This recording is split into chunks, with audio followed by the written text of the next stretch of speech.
Today we will learn about leadership for volunteers. We are now at number 4 of our leadership toolbox.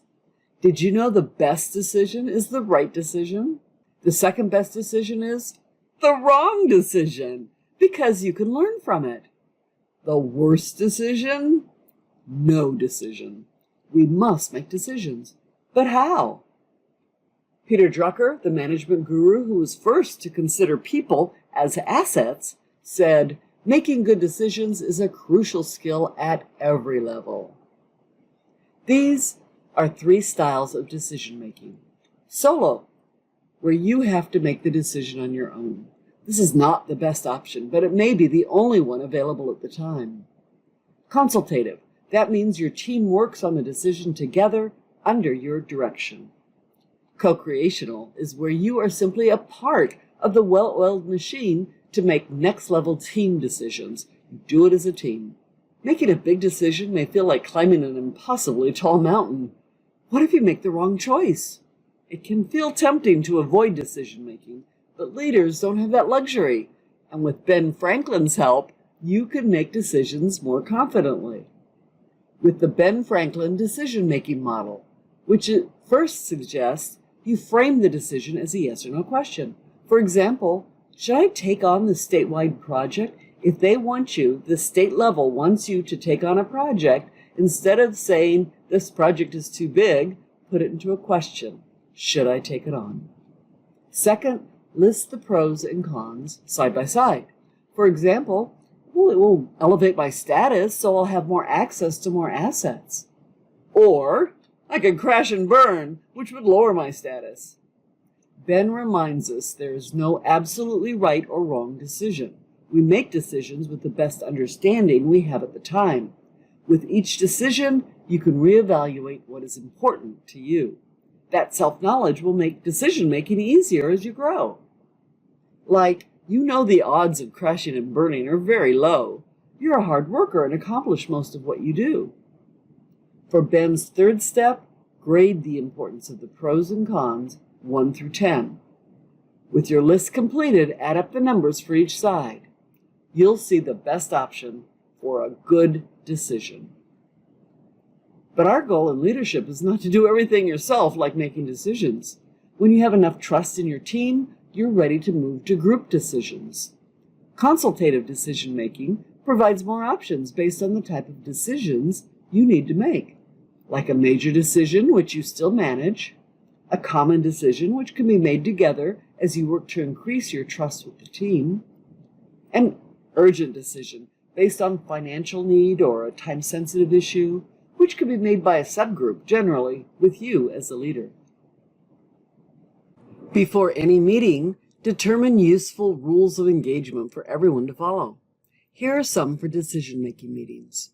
Encourage everyone to be assertive as needed, to stand up for good ideas, even the quiet thinkers. Still waters run deep.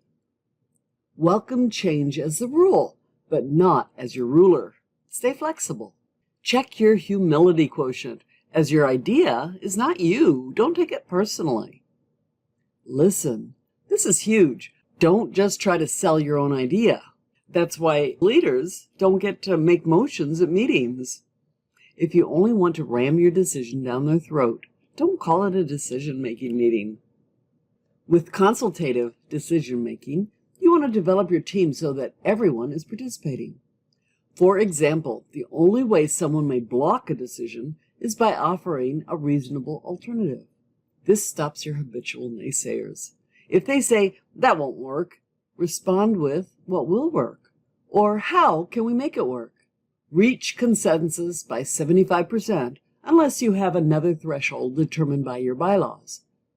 Once approved by consensus, we will all support the decision 100%, whether or not we voted for it. This one's hard to do, but we really have to do it. We are a team. Our goal is to grow the team as we grow as leaders. Here's an example of a team planning session where you really want input from everyone. Start by sending out the questions that you will discuss ahead of the meeting so they are prepared. When they arrive, give them sticky notes and 3 minutes to write their first ideas based on the email. They write one idea on each sticky note. Follow it with discussion to include all voices. Let's hear from this side of the room. Mary, can you give us your take on it? Brainstorm as a group to generate more ideas and make sure there is no judgment while everyone contributes. Creativity requires positivity. After each idea, say, "Good idea, what else?" Get used to saying that. Post the stickies on the wall, grouped by question. Then everyone gets a number of sticky dots to vote on the ideas they like the best. Once you have the most popular responses identified, you need to narrow them down to the best. Our goal is to blend ideas and positions, just like yummy trail mix. Why is it yummy? Because it's a mixture of many things, not just one. So we want to blend ideas as well. Like, what if we use salty with sweet?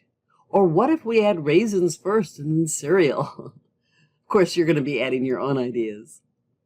Once we are done with the creativity portion, we put on our critic hat and question the results, especially regarding flaws, so you can work to overcome them if possible.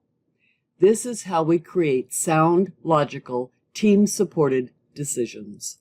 When you become a cohesive and trusting team, you are ready for co-creational decisions. To expand the pie, not just grab a piece for yourself. When you look at ways to join forces and become greater for both, it becomes we thinking, which creates win-win, the highest form of collaboration. Our skill builder suggests that to develop your team's decision skills right away, use the Ben Franklin method together for your next team decision to teach everyone how to make better decisions. Your decision-making key takeaway is to remember when brainstorming decision options, stay positive about every idea.